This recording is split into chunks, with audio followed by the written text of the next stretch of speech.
Well, welcome to one of our last events for the semester. My name is Dr. Brian Henning. I'm professor of philosophy and environmental studies here at Gonzaga University, where I direct the Center for Climate, Society, and the Environment. It's my great pleasure to have you with us this evening. To start, I want you to remember that we are on the ancestral lands of the Spokane tribal people, the people of the river, and it's only because of them that Gonzaga University exists. Because we were invited to this land, and we acknowledge that as we get started with tonight's program.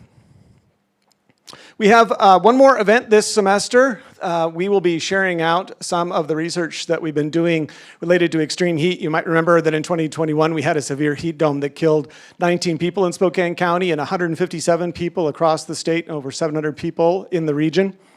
And in response to that, the Climate Center has been doing all sorts of research to help the community better understand the true extent of that problem. We'll be partnering with a group of environmental studies seniors who, as part of their capstone project, are creating a story map and working with our Department of Health on some interesting maps to connect the urban heat island map data that we've been doing to try and better understand how that connects to different demographic information related to sort of connecting urban heat to age and income and race and other demographic factors. So they're going to be sharing some of the results of that research and hopefully then trying to inspire some local action related to planning for that work. So take a look at that. That'll be a Zoom event. If you go to gonzaga.edu/climate center events, you can subscribe to attend that, our last event of this semester. As always, if you have the means to support the work that we do, it takes quite a bit of effort and resources to coordinate all these events. And so if you have the means to support us, we always are thankful for that. And now it's my great pleasure to introduce our speaker for this evening. Dr. Griffin Thompson recently retired from the U.S. State Department, where he specialized in climate change and renewable energy diplomacy. And he served as the U.S. lead climate negotiator and director of the Office of Renewable Energy and Energy Efficiency. Before the State Department, Thompson was director of the Office of Energy at the U.S. Agency for International Development, or USAID. He was executive director of the International Institute for Energy Conservation and senior policy analyst at the National Renewable Energy Laboratory. Dr. Thompson was also an adjunct professor at Georgetown University and the University of Maryland. He has a PhD in political philosophy from Georgetown University and a Bachelor of Arts in English from Gonzaga University, the actual GU. And it's our great pleasure to invite and welcome Dr. Thompson.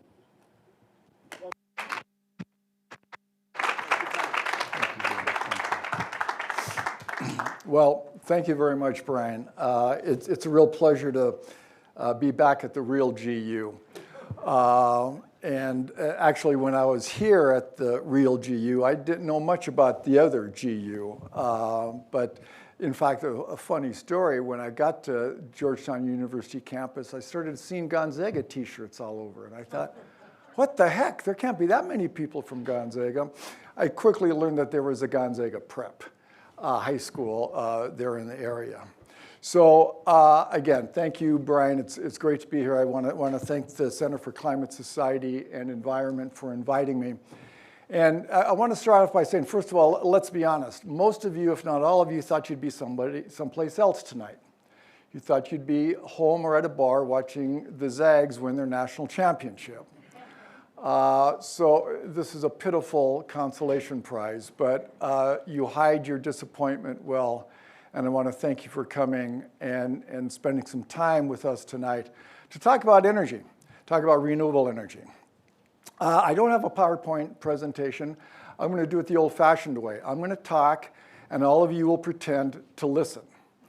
It worked at Georgetown, works at the State Department, it's working now at Loyola, Chicago, where I'm teaching, and I figured it would work here in Gonzaga. Let me just say, there is not a more exciting time to be thinking about energy, working in energy, or studying energy than right now.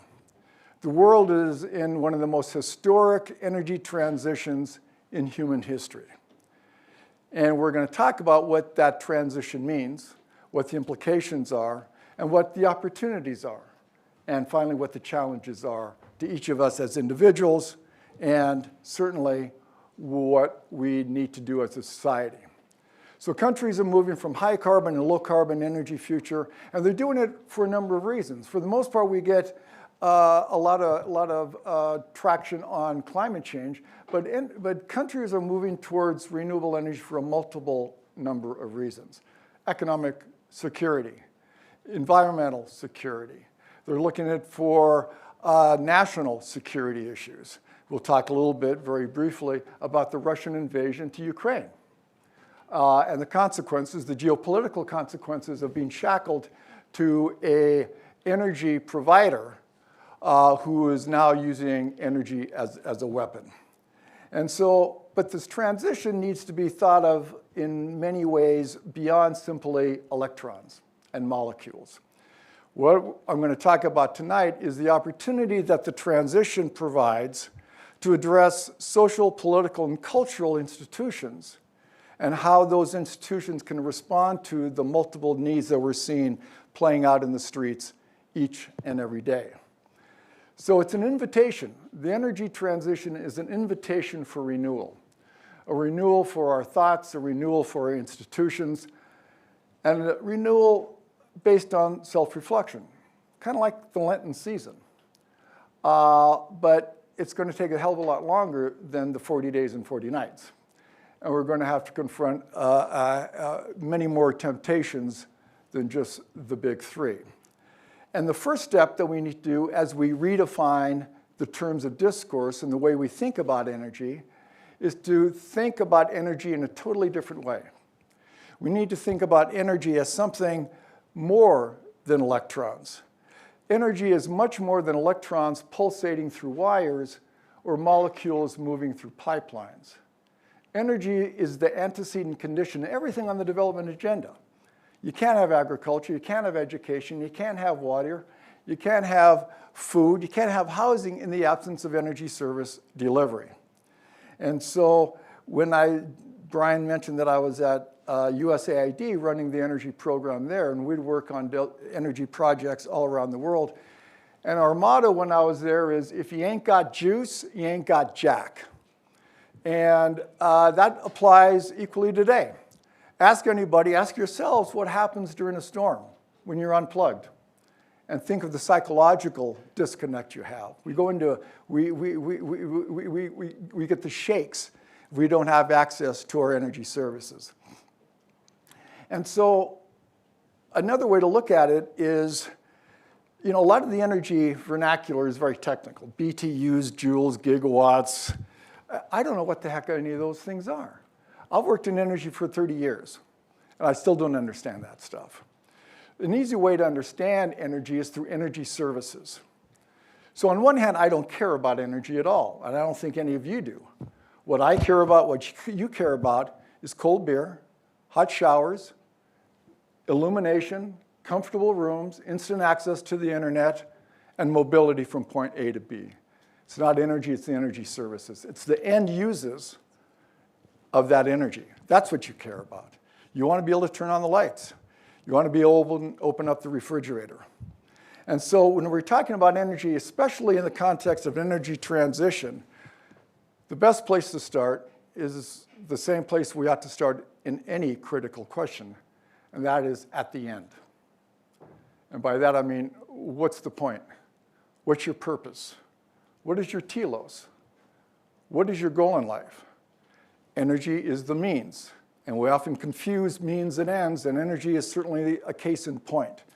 So when we're talking about energy transitions and socio-political transformations, we need to start at the end and figure out, what do we want out of life? What is the good life? What makes life worth living? And then we recognize that energy is a means to not only those energy services, cold beer, hot showers, instant access to the internet, but possibly a means to revising and revisiting our fundamental institutions. So we're going to walk through the energy transition, or one way to understand energy in a better way, through an alliterative device that I like. I call it the 4 Ds, okay? So the first D is decarbonization. Every country in the world is moving from high carbon to low carbon energy future. Even the OPEC countries, Saudi Arabia, UAE, Qatar, they're all understanding the future. And like I said, they're doing it for reasons other than simply climate change.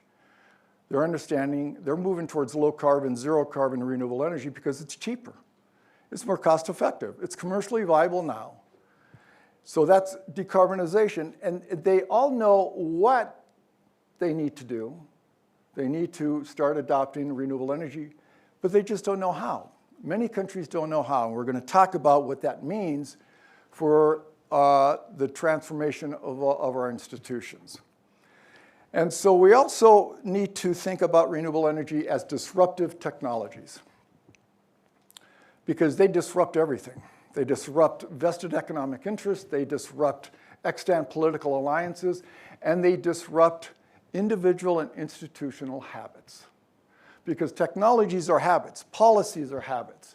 And what we're dealing with renewable energy is we're asking institutions and individuals to forsake their old habits that were built around fossil fuel use and adopt different habits based on renewable energy.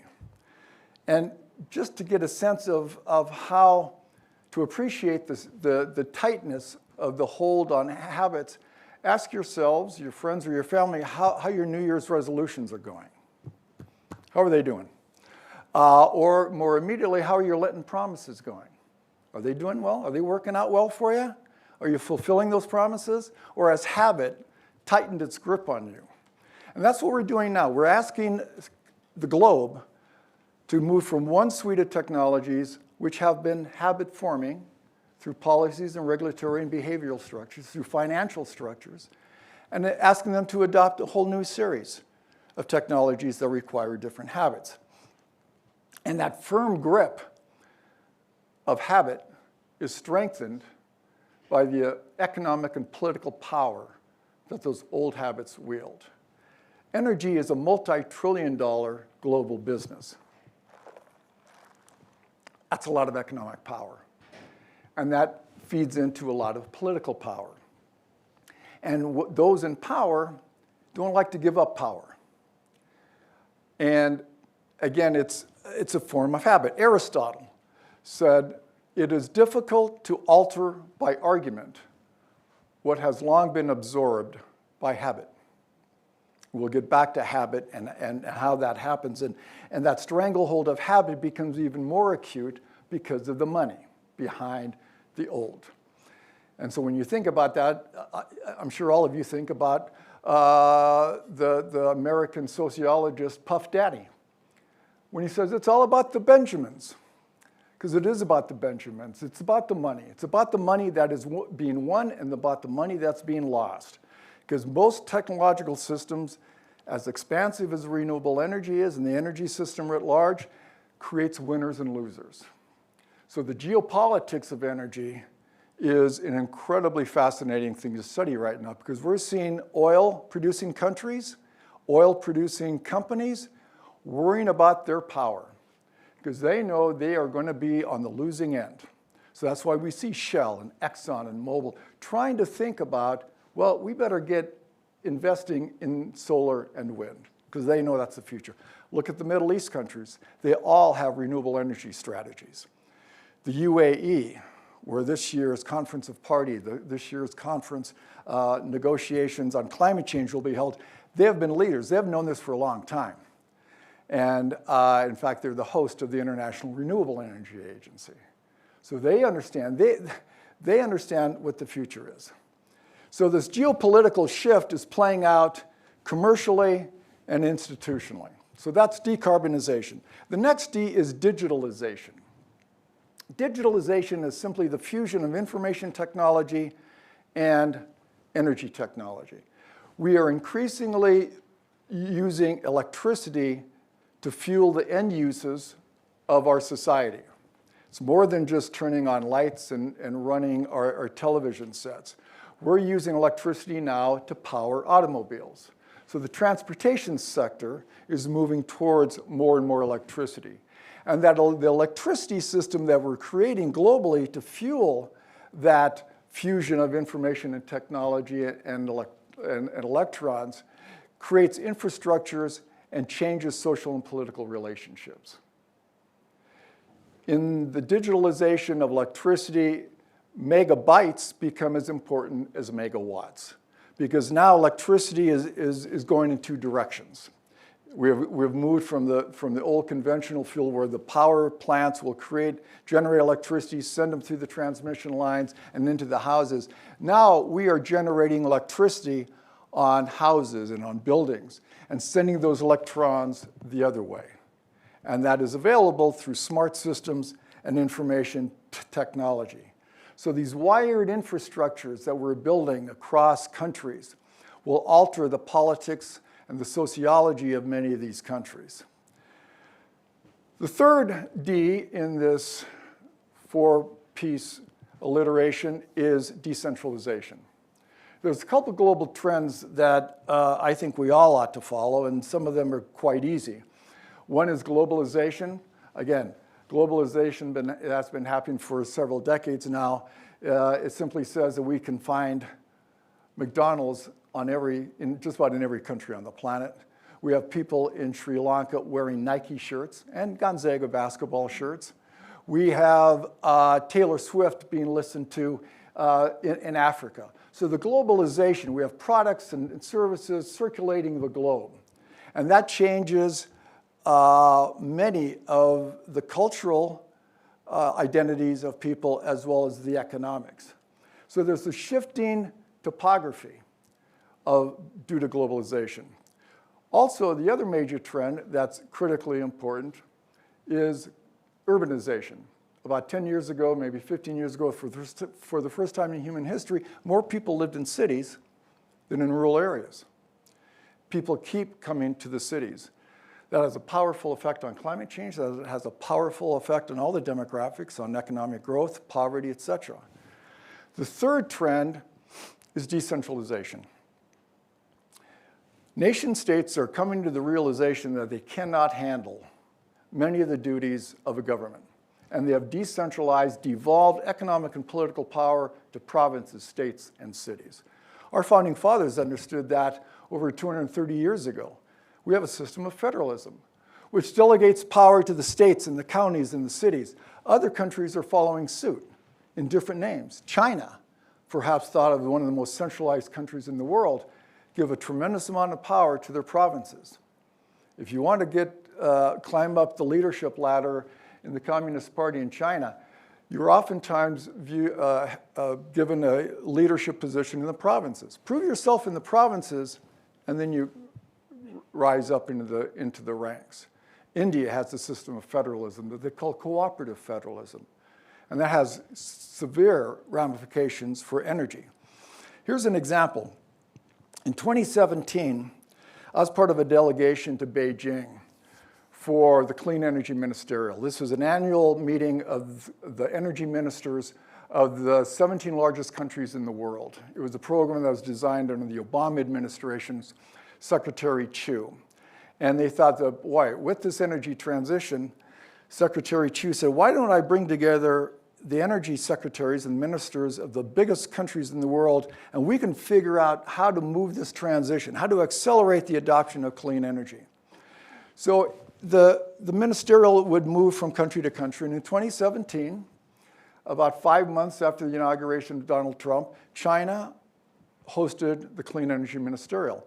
That delegation is always headed up by the Secretary of Energy. We from the State Department always go along just to keep our eyes on the Department of Energy and make sure that our foreign policy goals are met in our deliberations in the meetings. So Rick Perry, the former governor of Texas, was Secretary of Energy. In his time in Beijing, he tried but failed to get an appointment with President Xi of China. President Xi just didn't have time for the United States Secretary of Energy. But you know who did spend time, hours with Secretary Xi?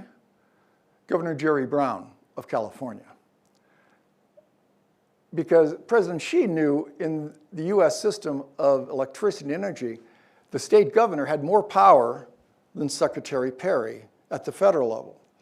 And it wasn't just because the Trump administration was not paying a lot of attention to renewable energy. It could have been the Secretary of Energy in a Democratic administration as well. It's just the fact that state leaders are wielding tremendous amount of power, especially in California, which has always been at the forefront of movement towards renewable energy and environmental protection. So Louis Brandeis, the former Supreme Court justice in the 40s, referred to states as laboratories of democracy. They are, in fact, laboratories of experimentation. So we see states and cities as the cradles of creativity and the incubators of innovation. And they're giving the power and they're leading on issues of renewable energy and climate change. And we in the State Department, we worked very well and very ardently with governors and mayors, because they could be ambassadors and representatives of US foreign policy, because every state in the union has some international development action. So we would host and we would work with peer-to-peer exchanges where we'd get governors of our states meeting with provincial leaders in other states. We'd hook up and connect city mayors with city mayors in a variety of ways in which we wanted to execute foreign policy. It's called, the term of art for that is para-diplomacy, where we let subnational leaders carry the water for federal State Department. And this sets up the decentralization, along with the digitalization, sets up the stage for the fourth and final D, which is democratization. We're seeing on the streets, we're seeing in countries, authoritarian regimes notwithstanding, an increased yearning and an increased appetite for greater voice, moral and political, in the decision-making of our cities, states, and the United States. The nice thing about renewable energy is its modularity. The technical characteristics of solar, especially, is small scale and modular, what we refer to as distributed generation. And what I like to say is distributed generation allows for distributed governance. I call it DG squared. I'm so clever. So the distributed governance allows for greater democratization, greater public participation at the local level. So now we're seeing through this experimentation that I talked about at the local level, a tremendous, an outpouring, an absolute avalanche of experimentation on new business models, new policies, new ownership models, new financial models on how to bring energy to the people, how to use renewable energy at the small scale to accommodate the exigencies of local communities. We're turning consumers, energy consumers, into energy citizens. Again, there's been a wealth of literature, been a wealth of experiences on what we call energy democracy. Communities are coming together and says, enough's enough. I want to regain some control over my life. And so now what we're seeing a politicization of a sector that has been depoliticized for decades. I mean, we really liked it that way. We didn't want to have to think about our electricity. All we wanted to do is be able to walk into your house, turn on the switch, and know that it would work. Utilities liked it that way, the financiers liked it that way, the bankers liked it that way. And frankly, it was easier that way when you had fossil fuel 2,000 megawatt power plants that were removed from the communities themselves. All you wanted was the efficiency of those wires. But things are changing. Things are changing now with renewable energy. There's a heightened awareness of the need for greater autonomy. There's not a country in the world that doesn't have some successionist movement of provinces or areas that want to break away from the nation state. That is part of this decentralization movement. People want to return to their tribal, ethnic, religious roots and do away with large nation-state authoritarian governments. Energy, small-scale energy is allowing that to happen, but renewable energy isn't just about small-scale household systems. It's much more than that. But the question is, this new awareness of and possibility for energy democracy, energy justice, energy equity, the question we have to ask ourselves is, do we care? Do we really care? I mean, do we really want to participate in deciding how our energy is made, from where it is made, and how it is used? Or is it more like the Oscar Wilde view on socialism? He said, the problem with socialism is just too many damn meetings. I mean, have any of you ever been to a homeowners association meeting? Oh my God. That'll cure you of any participatory impulse that you may have. So most of us just like to be at home, getting the energy, and let somebody else take responsibility for that. But I think the world is changing, and we're seeing enough evidence of that change and the yearning for something more that suggests that maybe these technologies will give us an opportunity to respond to that political need we're seeing on the streets each and every day. So these 4 Ds, decarbonization, digitalization, decentralization, and democratization, essentially means we're in a state of disorder. Contemplatives sometimes talk about our movement from order to disorder to reorder. It's this liminal stage between the past and the future. We're not quite yet in the future, and we haven't given up the past.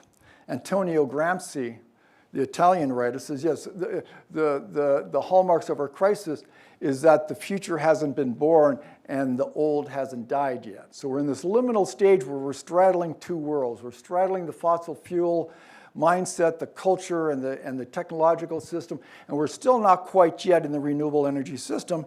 And that sort of liminal stage can be unsettling. It's a tremendous opportunity, but can be very unsettling. So the question before us is, how are we going to make this reorder? How do we turn disorder into a new order? And what will that reorder look like? And so the fundamental question is, are we going to settle for an energy transition where we replace brown electrons with green electrons? That'll be good. We'll end up with a clean energy economy. But if we don't also address and question the fundamental institutions, the regulatory structures, the ownership patterns that were in that old order, then we really haven't done much. We'll create a new energy economy, but we will almost certainly not have a more socially just or a more economically equitable country or world. And isn't that really what we're after? I mean, again, like I said, we want to start at the end. Isn't our telos, isn't our purpose some sense of justice, some sense of equity? Like I said, we could swap out all the brown electrons, all the green electrons, but if we haven't addressed the fundamental institutions, the economic system, the political structures that got us into where we are, then we will have lost and squandered a wonderful opportunity. I mean, I don't know if you checked out the window lately, but the world's pretty much a mess. There's a lot of angry people, a lot of angst, a lot of concern. People are afraid because the world is changing at an accelerating rate. It's easy to lose your equilibrium. It's easy to try to figure out, where the heck am I? Things don't look the same, things don't feel the same. We see that in every march that we see on the news. Whether you're left or you're right, there's a lot of dissidence. So the question is, why don't we aim a little higher in this energy transition? Why settle for simply a green transition when we can opt for and try to work towards a socio-political transformation? Why don't we use these technologies as a way to revisit our fundamental questions of what kind of individual do I want to be, and what kind of society do I want to have? Now, part of the first step to this is that we need to rethink our relationship to technology. We in the West have a pathological passion for the machine. We just love our gadgets. We adore our machines. And we can't live without our widgets and technical artifacts. I mean, listen, I like gadgets as much as the next person. I have an iPhone, I've got an iPad, I've got this thing. So I'm not a Luddite. But what I'm saying is we need to rethink our relationship with technology. We need a healthier relationship with our technology. And that means that, again, we need to rethink about our telos. What is our end? And how do the technologies address it? We have a severe case of machine envy in our culture. We just look at the news next time Apple is going to release a new version of the iPhone. Really? iPhone 16 or 15, or it's that much different than the previous generation, but people line up all night. Got to have that new gadget. And what happens is we often confuse a socio-political problem for a technical problem. We lurch immediately to a remedy which we hope to be a technical solution. Again, we don't look at the ends. We often look at any problem as a technical problem in need of a technological fix.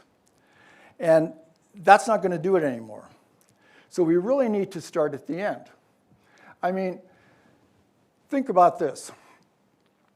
It's our behavior that's causing climate change. Do we like to change our behavior? Again, it's back to habits.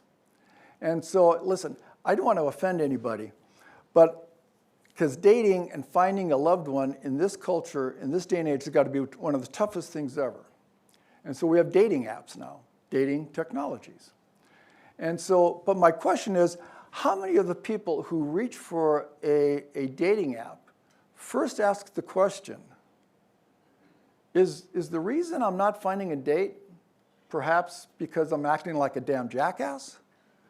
I hope so. I hope that's the first question you ask.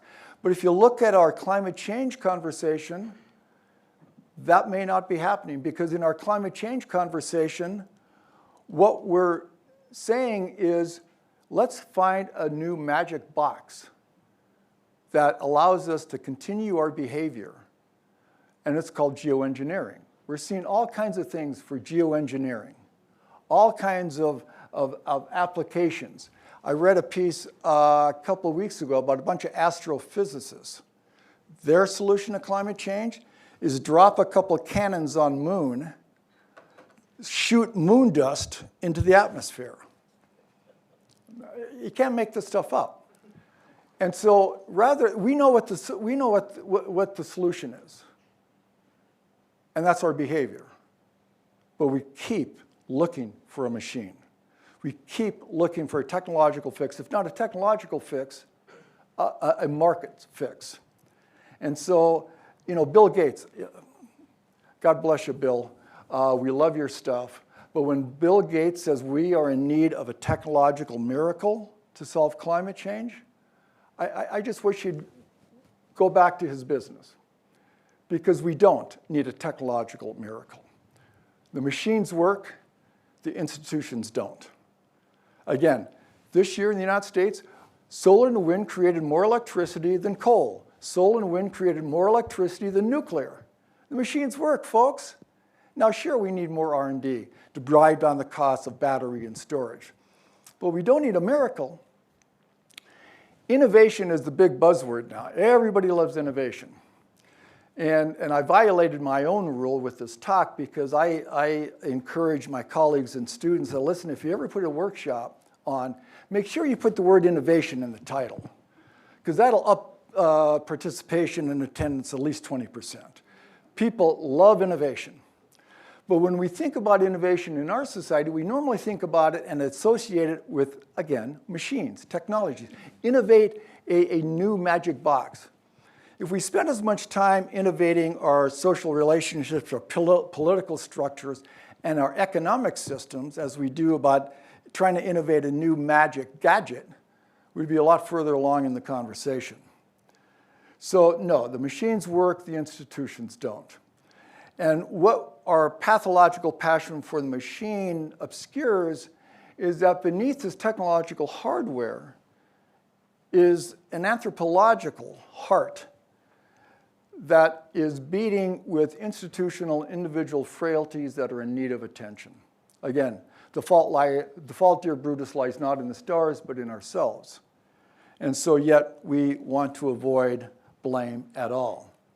So I come to Spokane every couple of years, and one of the treats when I come to Spokane is to see my younger brother Gary, who's here, who's a massage therapist. Because every time I come here, the delight is, okay, he's going to work on my tired, sore muscles.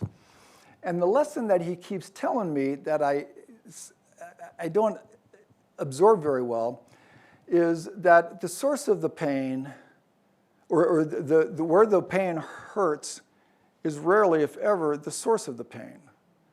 The surface pain obscures and hides what the source is. You got to kind of look at the wood beneath the varnish.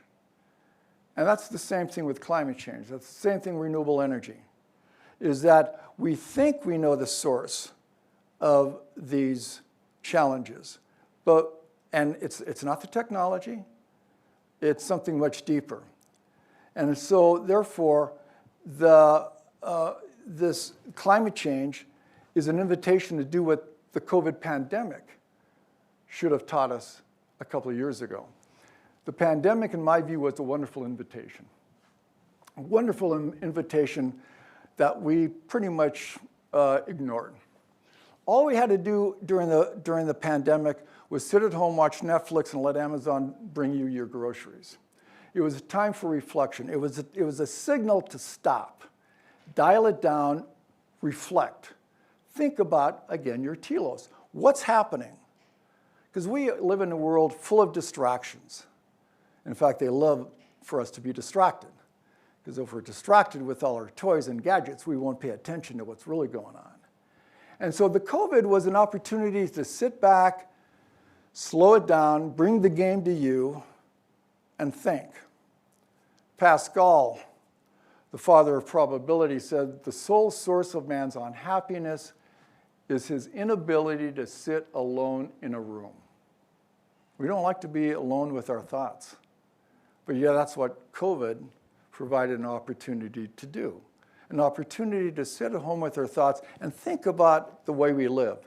Think about the individuals we want to be and the society we want to have. And climate change and the renewable energy transition is the same type of opportunity. It's saying, wait a minute, pump the brakes. Let's think about what's going on. This isn't some aberrant, remote phenomenon that you have no engagement with. It's saying, think about who you are, think about what you're doing.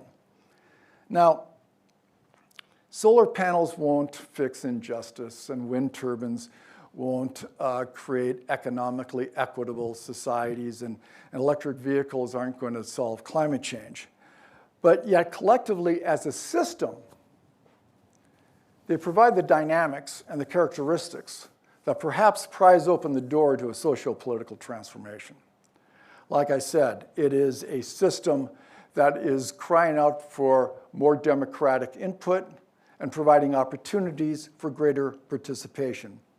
So the choice of our color of electrons essentially is an opportunity for reshaping our decision-making structures. Again, the question is, do we care? Years ago, Dwight Eisenhower, former general, former president, for you of a younger age, he was the president of the United States, and he said, whenever I can't find a solution to a problem, I always make the problem bigger. I've never been able to solve a problem by making it smaller, but if I make the problem bigger, I'm always able to find some connections. And making it bigger is what we need to do when we're talking about the energy transition. Making it bigger. It's not just about how you get your cold beer, hot showers, and instant access to the internet. It's about how do you relate to one another, how do we relate to our political decision-making institutions, and how do we relate to our economic system. Now, technologies should be and need to be viewed as forms of life. That is, technologies are more than simply their instrumental purposes. Winston Churchill said this brilliantly when he said, we shape the buildings, and then the buildings shape us. One only has to enter St. Aloysius Church right next door, or any beautiful cathedral or chapel, and you understand Goethe's quote that architecture is frozen music. You feel different in certain architectural surroundings. You are inspired. That's why cathedrals were built. You are inspired by the architecture. Technological systems have the same transformational effect. And so it's not just electrons, it's about how do you raise one's spirits and expands one's consciousness through the infrastructural systems that we can provide through renewable energy, from solar home lighting systems to utility scale wind and solar. But it won't happen automatically. We need to rethink, we need to wake up, and we need to have a more nuanced policy persona that actually asks the question, who needs the energy? How are we going to get that energy? For what purposes? How do we address extant areas of energy injustice? You know, it's always the marginalized economy, the marginalized neighborhoods in any city that gets, well, screwed in terms of energy. That's where the power plant is placed. They're the last ones that are reconnected during a storm. This is an opportunity to address those injustices. We need to think about the multiple connections between our systems and the values and the virtues we want to promote. We need to, and in other words, we need to think systemically, holistically, ecologically. Exactly what Pope Francis thought when he wrote Laudato Si. Those of you who read Laudato Si know better than anybody else that he wrapped all these issues around the concept of integral ecology. He knew better that I have not read anything that captures the totality and the interconnectedness of social injustice, economic inequality, as climate change, as well as Laudato Si. And he pointed out also our devotion and our fixation on technology, our technocratic paradigm is what he talked about, that is our failing. Again, he understood too that we have an impulse and instinct towards a technological fix, this technocratic paradigm in his words. In his words, he said, quote, "We have to realize that a true ecological approach always becomes a social approach. It must integrate questions of justice in debates on the environment so as to hear both the cry of the earth and the cry of the poor. Fragmentation of knowledge leads to a loss of appreciation for the whole, for the relationships between things, and for a broader horizon," unquote. One doesn't have to be a Catholic, one doesn't have to be a Christian to believe in those words. Hindus, Muslims, Jews, Buddhists, indigenous religions all around the world are saying the same thing. It's just different dialectics of the same language of the absolute need for stewardship of God's creation, as opposed to our ego gratification. So what does this have to do with renewable energy? I mean, come on, man, I just want to turn on the lights. Why make it bigger? Why complicate things? I just want to turn on the lights and I want to have a cold beer and I want to have a hot shower.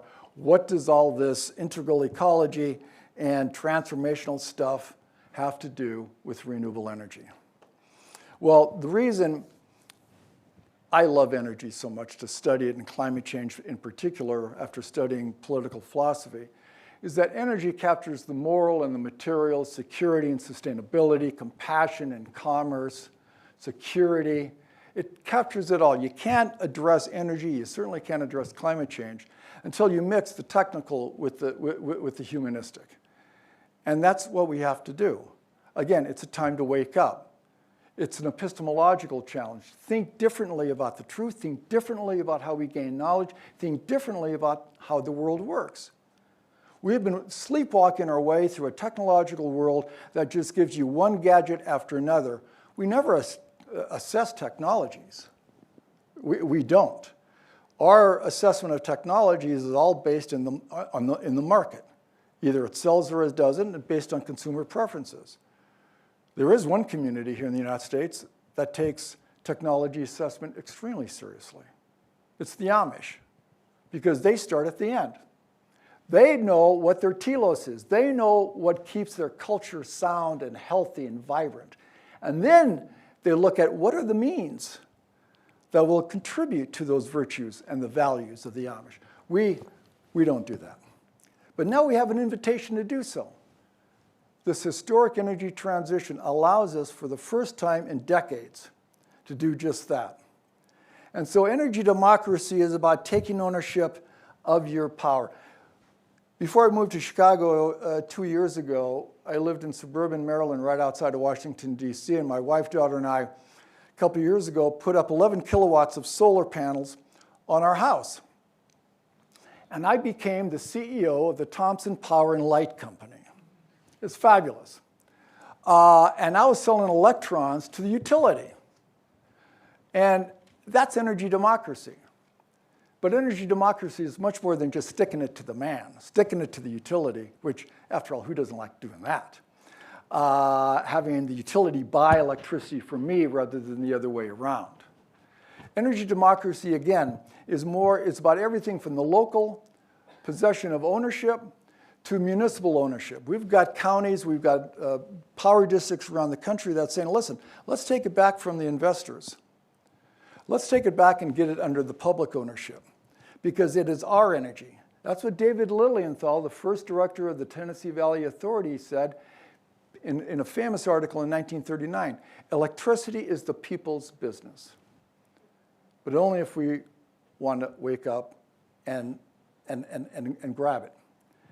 So we are looking for, energy democracies are looking for something that's more socially acceptable, more economically equitable, and much more politically responding to our needs. And so, but that's tough. And to do that, we need to look at the economic system that undergirds all this. And that's even more difficult. In today's culture, I think it's much more socially acceptable to deny the existence of God than it is to challenge the sanctity of capitalism. You go up to somebody and say, God is dead, or God doesn't exist, and they'll say, oh yeah, having a rough day? Yeah, okay, sorry about that. Good luck. You go up to somebody and say, capitalism is bankrupt, morally and intellectually. They start hyperventilating. I mean, they really do. It has taken on theological significance. Here's an economic system that's been in existence for, 200 years? And we've got such an engagement with it. Now don't get me wrong. I like capitalism. Capitalism has been good to me. It's probably been good to everyone in this room. This is a private liberal arts school. Of course, capitalism has been good to you. But it's not been good to too many people in this country and in our planet. And it's getting worse. And it's time to change. Now, I'm not a Trotskyite or a Bolshevik. I don't go by the name of Comrade Thompson.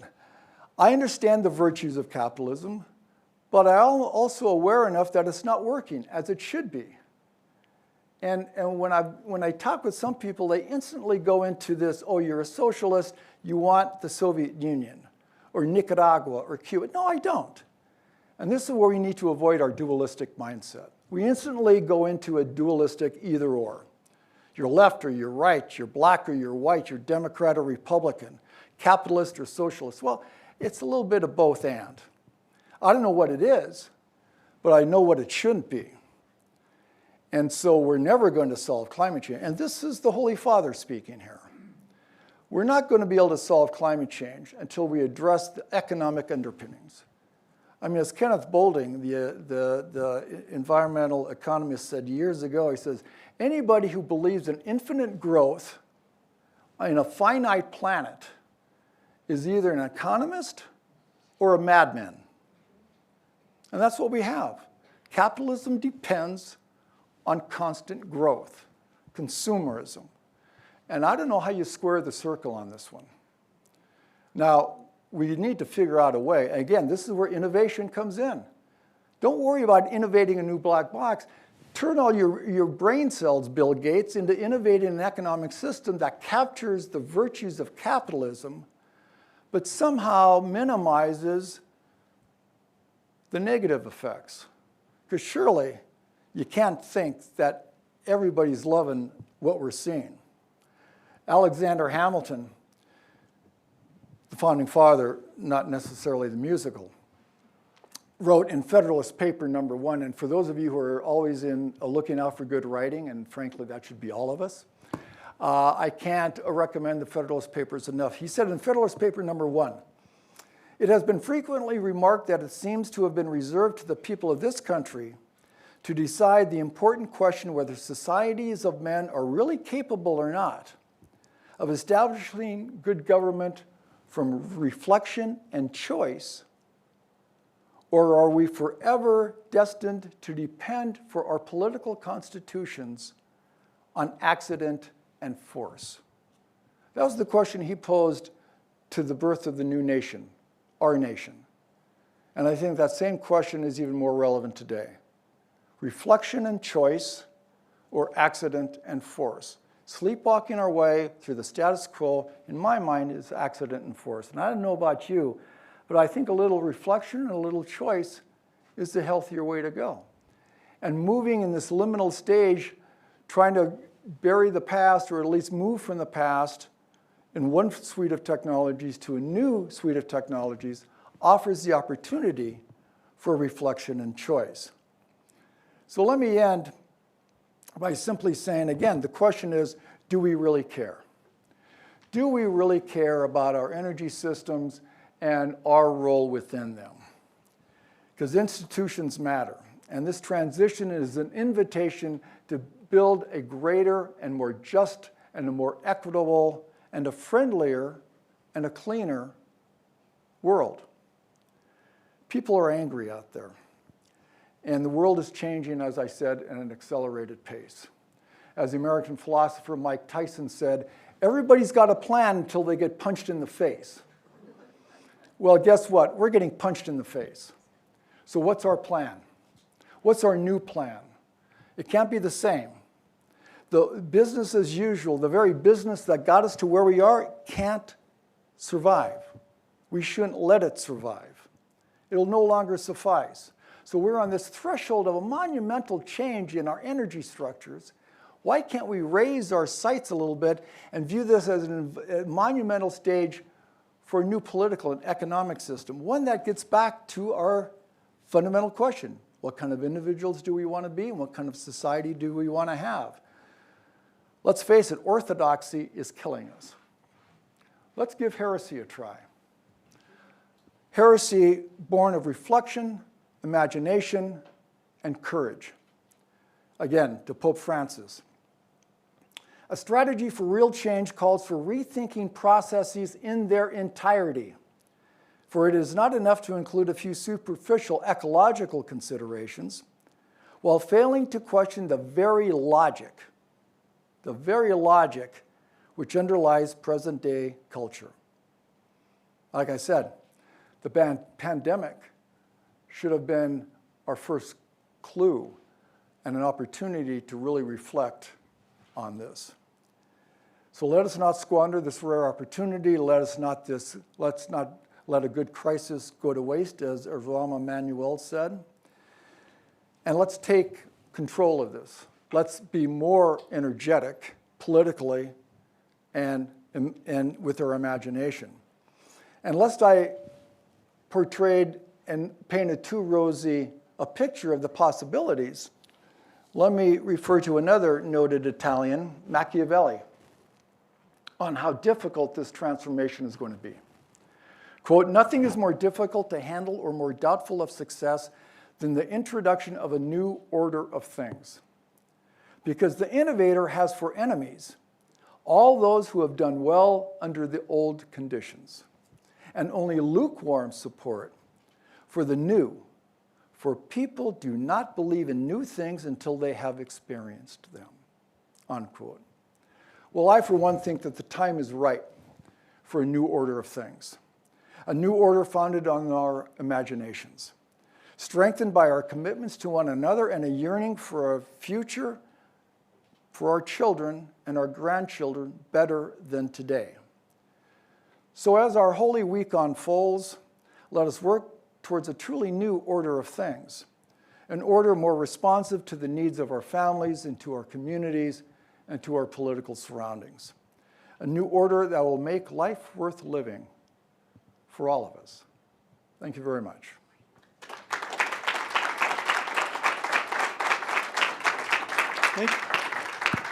Thank you so much. That was great. So I forgot to mention at the top, for folks at home, feel free to email climatecenter@gonzaga.edu, and I might be able to take some questions if you have any, since this is live streaming. And we are recording, so if you want to watch this later, you should be able to do that. I'd love a question or two, especially maybe starting with students or two, if we could. Please, why don't you start? Wonderful. So, hello. So, I'm a freshman this year, and I just came here. I'm from the Midwest, Kansas City, Missouri, to be exact. And I have a large amount of family that live in southeastern Kansas, in a very rural part of the country. And this isn't much of a question, but actually get your opinion on the topic I've had with my grandparents. Many people in these areas use oil as a means to become economically well off or balance themselves. Yeah. Many of these areas do not have great agriculture anymore, or they've really diminished in population. So what I'm told is the local communities, local high schools use oil as a means to better themselves. In those situations, what is best for these little rural areas to transition away from oil and into more climate, attentive renewables, and still kind of hold themselves up economically, essentially? Well, that's a very good question. And whether you're in a small community or a large country, we're all facing the same issue. How do we maintain our economic solvency? How do we maintain our economic security in our transition? And that is where we're seeing more and more programs looking at how do we deal. This is under the energy justice rubric. The new administration, the Biden administration, has placed people throughout his administration focused exactly on that, environmental justice and energy justice. Yeah, we're putting coal miners out of work. We're putting oil drillers out of work, natural gas workers out of work. There should be some support for these people. We just can't leave them as a society on the edge. Again, it's as Joseph Schumpeter, the economist, talked about, these are gales of creative destruction. We are destroying old jobs. How many people do you know that still process Kodak film? Nobody. There's new technologies. So yeah, I think we have a social responsibility and a political responsibility to help in the transition. I don't think everybody has the answer, but the consciousness and the need and the obligation of that is exactly what you're saying. We can't leave these people high and dry for the sake of climate change. I mean, they have mortgages to pay, kids to educate. They need what they need, but let's figure out a better way to move them as quickly as possible off the old into the new.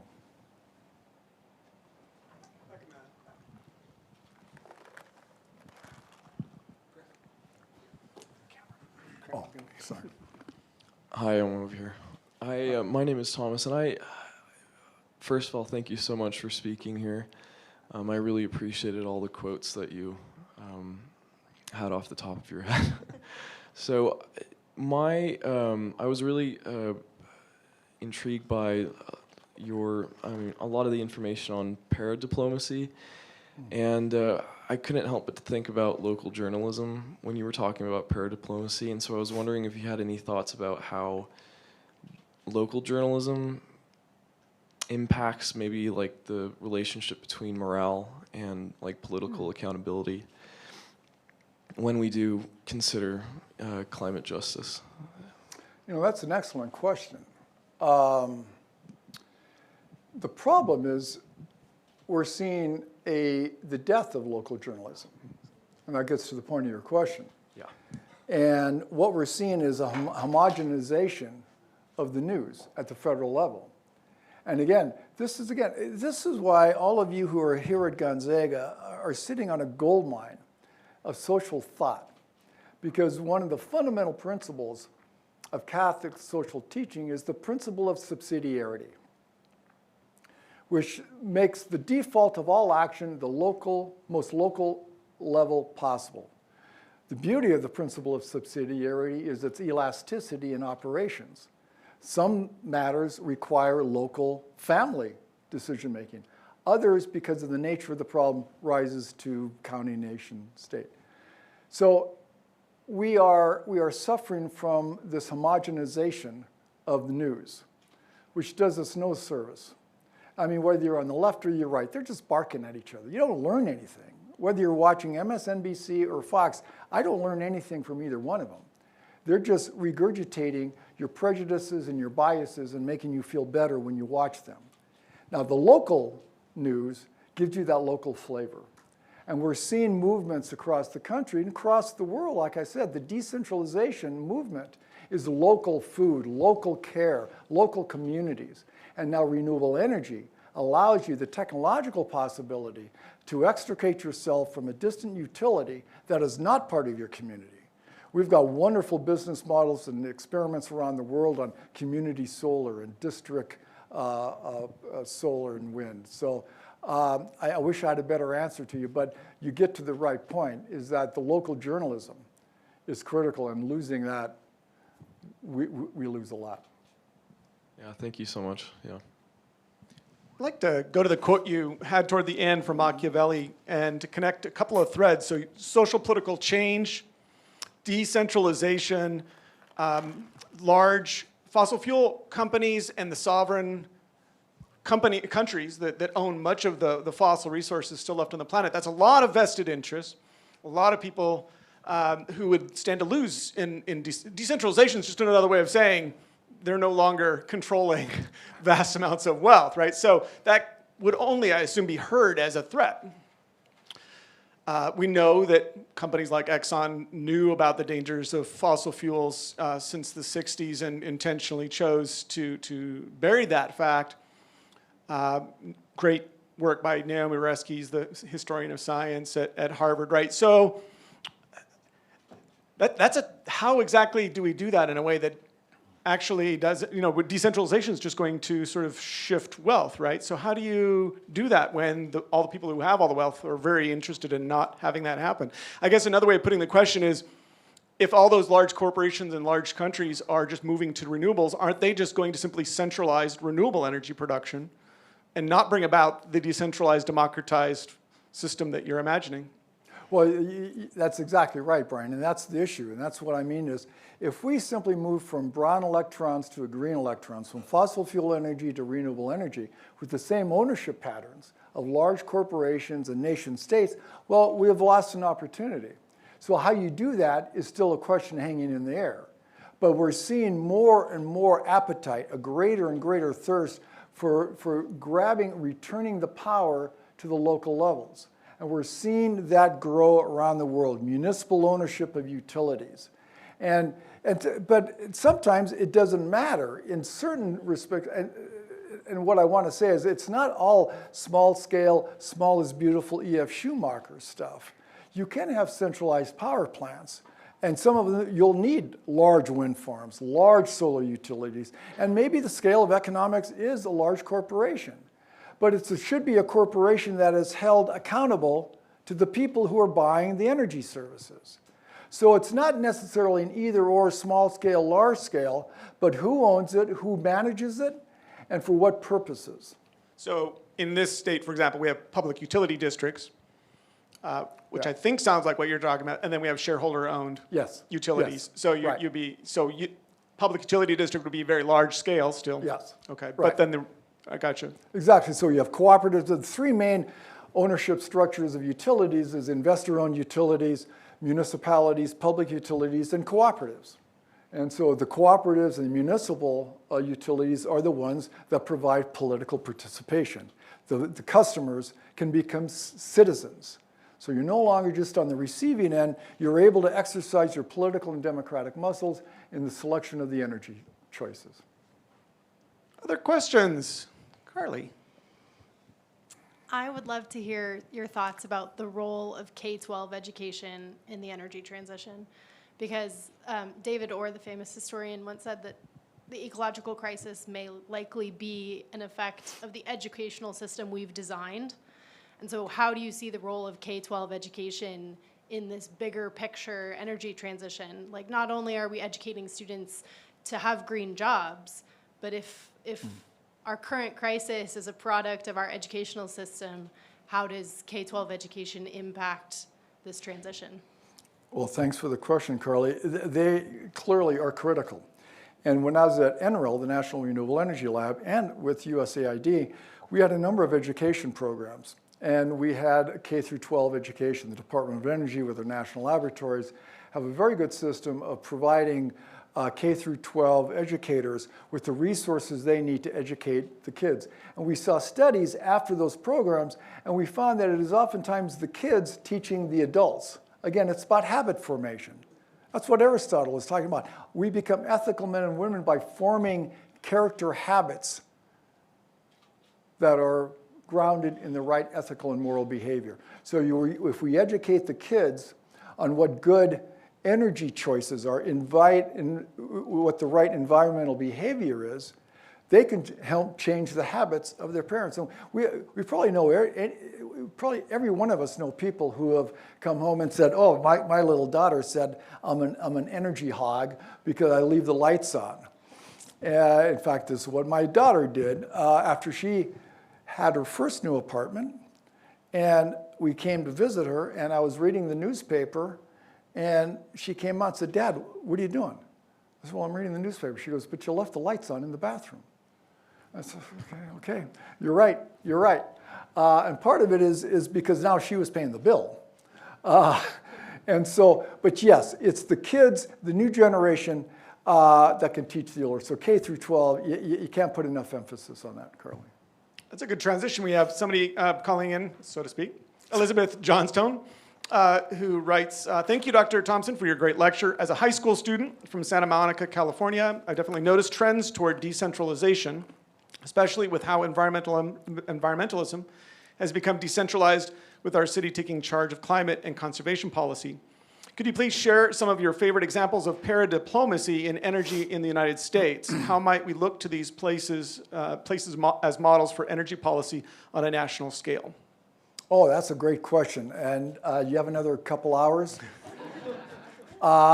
This is an exciting one because, and let me answer that question through two programs that I ran at the State Department. One was the U.S.-China Eco-Partnership Program under the Bush administration, and then later the Obama administration. And the other one was the U.S.-India Partnership. And what we found is that, and the realization came stark to me. I was visiting a minister of state in the state of Tamil Nadu in India. And we were talking about energy and movement towards renewable energy. And after about 30 minutes, he was very polite. We had tea and cookies, and he could not have been more gracious. And after about 30 minutes, he says, Dr. Thompson, thank you very much for coming. We appreciate the State Department sending a diplomat to come talk to us about energy. But please, next time you come, can you bring a city planner or a mayor or somebody at my level that understands what I need? And it was like a light bulb. And I thanked him for being candid and thanked him for educating me. And so from there on, we started setting up systems. This U.S.-China Eco-Partnership Program was how do we implement our foreign policy on a bilateral with China, which is to move them into the more environmentally sound direction, improved renewable energy. But knowing that their system of decentralization was similar to us, I went on a West Coast tour and I visited the mayor's office of Los Angeles, San Francisco, Portland, and Seattle. And I said, how would you like to be part of a federal State Department program where we will connect you with mayors and provincial leaders in China? And they said, every mayor's office said, absolutely, we're in. Because we want to do more business in China. But simply as a mayor's office, we'd get lost in the vastness of China. So we set up a platform which was State Department to their foreign ministry. We opened the doors and let the mayors and their businesses and their education institutes start connections, peer-to-peer exchanges. I think the peer-to-peer exchanges is one of the most undervalued dynamic that we have. And so it's based on two principles. The why it works is based on two principles. People generally like to help other people, and people love to talk about what they do. And so when I was at AID, we had a utility partnership.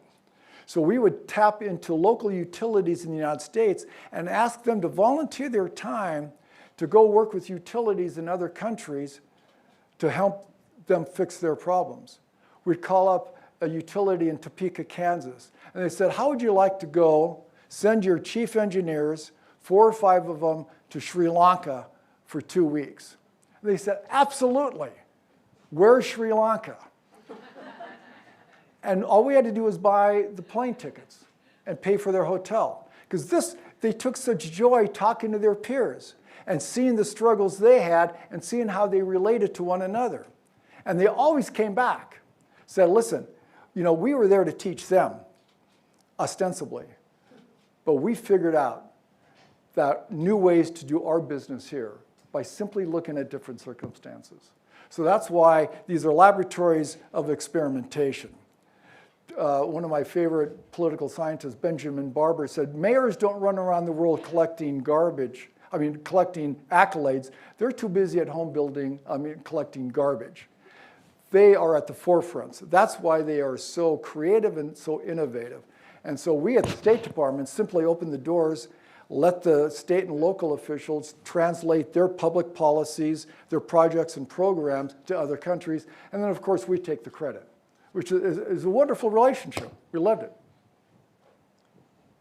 I can't help but maybe end on a question just related to your biography. As a Gonzaga alum, English major, but yet on a different career trajectory than I'm not sure what the typical career trajectory is for English majors, but I just give you an opportunity to reflect, sort of, if you were to give advice to students who are interested in doing the kinds of work that you've done or in this neighborhood that you've been describing tonight, what advice would you give to students who are wanting to make a difference but aren't sure what to do, and they're a Gonzaga alum from a liberal arts institution? Thank you, Brian. Yeah, I'm a big fan of small liberal arts education. When I went to the National Renewable Energy Lab, I was one of 2 social scientists in this national lab. They were all engineers, all scientists. And my contention, and this was in the early 90s, that we'd be a lot farther along on the energy transition if we hadn't allowed the engineers to capture the narrative. Because again, they were looking at technological fixes. They were looking at energy as a technical problem. So we need more anthropologists. We need more sociologists. We need more psychologists. Because again, it's behavior. And so we have a lot of engineers. God bless them. We wouldn't be anywhere without engineers. But understanding a little bit of finance, how the financial reengineering needs to be done, and understanding what drives consumer choice, what drives our behavior. So we've captured a lot of ground in the last 10 years. We're seeing more anthropologists, more geologists, more psychologists and sociologists. I think there's a lot of room for liberal arts and the humanities generally. And because that will distinguish you in the scientific community from all the engineers. I stood out at NREL. I would not have stood out if I was an engineer. Let's thank our speaker one more time.